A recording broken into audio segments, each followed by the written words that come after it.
Damian memutuskan memimpin cabang di Indonesia. Mereka bertemu lagi, lalu menjalin kerjasama kerja sekaligus persahabatan.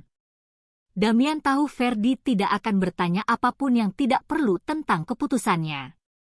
Lelaki itu sudah terbiasa dengan keputusan dan rencana-rencana bisnis Damian yang ekstrim. Tetapi saat Damian membicarakan hal tersebut, ada kecemasan dalam suara Ferdi. Kau yakin?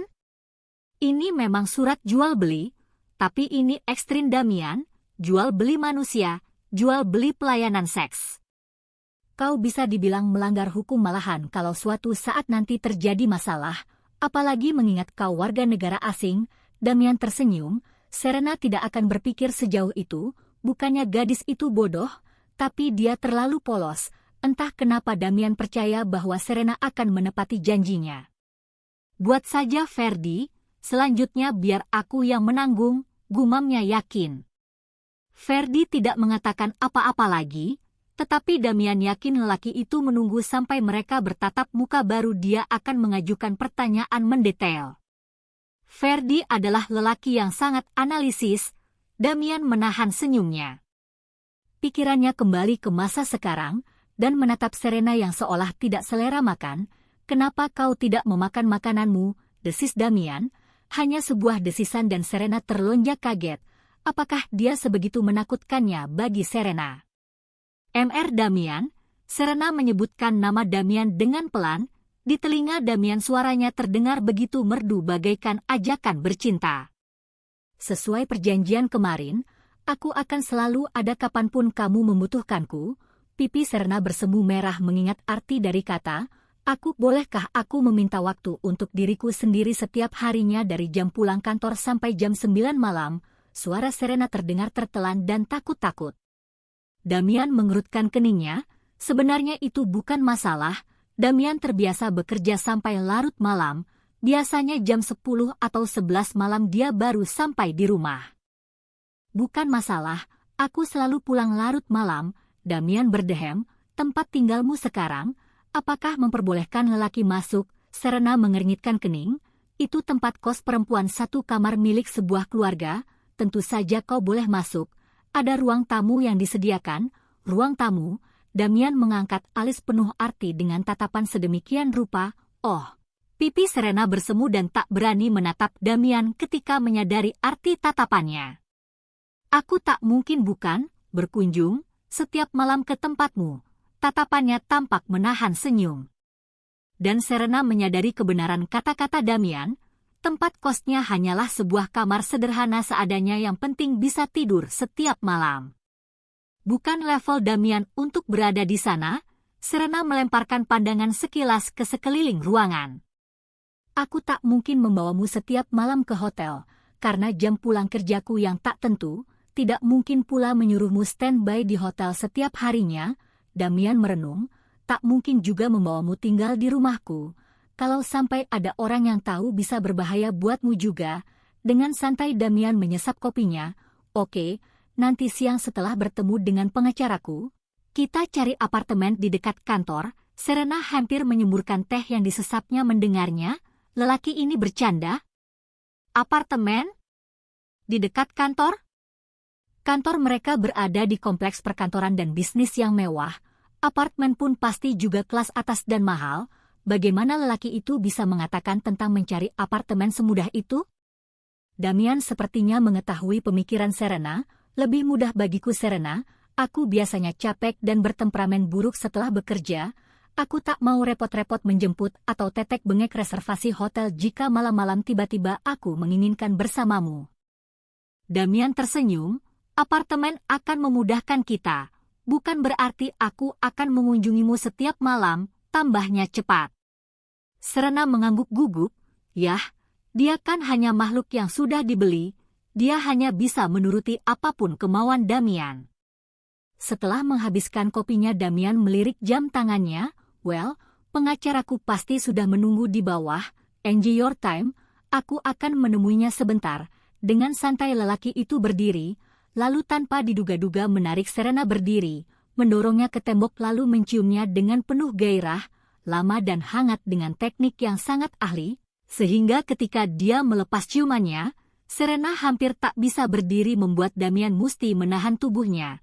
Dengan lembut lelaki itu mendudukkan Serena di kursi.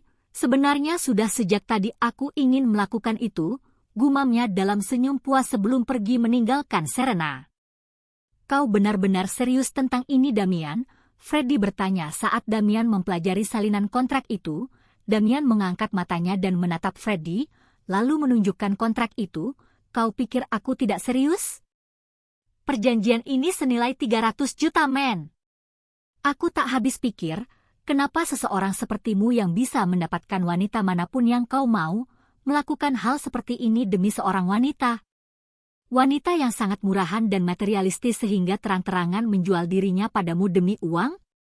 Apa yang ada di pikiranmu, bos?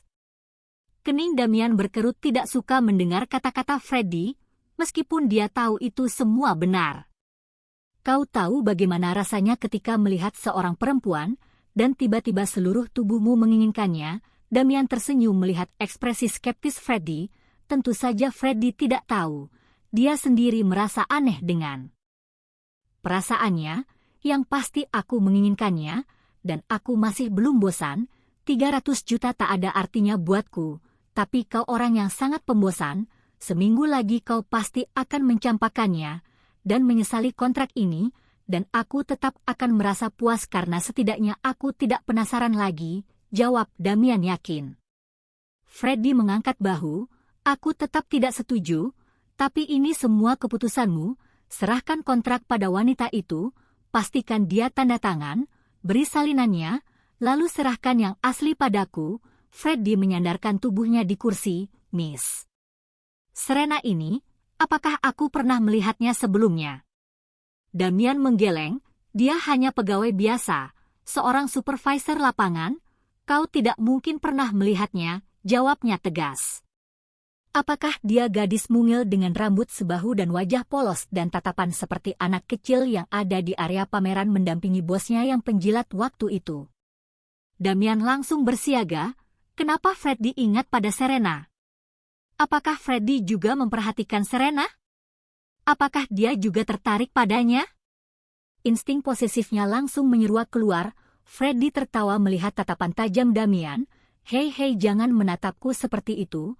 Aku memperhatikannya karena waktu itu kau memandangnya dengan begitu intens. Tatapanmu seolah-olah tak bisa lepas darinya. Seperti pemburu yang ingin melahap mangsanya. Freddy mengangkat bahu. Orang lain mungkin tak akan menyadarinya. Tapi aku sudah mengenalmu sejak lama. Dan aku tahu betapa intensnya kau jika sudah berkonsentrasi pada satu hal. Malam itu kau kehilangan konsentrasimu. Gadis itu menarik seluruh perhatianmu. Kau sulit berkonsentrasi pada hal lain selain itu.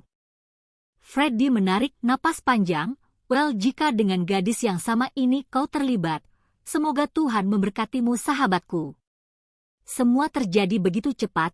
Damian langsung mendapatkan apartemen yang diinginkannya. Sebuah apartemen yang sangat mewah dengan privasi yang sangat terjamin. Serena tidak berani membayangkan berapa harganya, tapi Damian bersikap sangat santai. Katanya itu semua hanyalah investasi. Dengan sangat efisien Damian membantu Serena membereskan barang-barangnya yang tentu saja tidak banyak untuk dipindahkan ke apartemen, lalu menyelesaikan pembayaran kos dan sekaligus berpamitan dengan induk semangnya.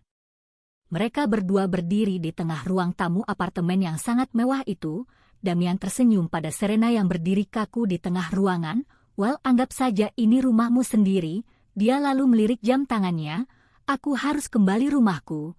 Pengurus rumah tanggaku pasti bertanya-tanya apa yang kulakukan sampai aku tidak memberi kabar. Dia akan kebingungan menjawab telepon yang masuk. Kau, silahkan atur apartemen ini sesuai seleramu.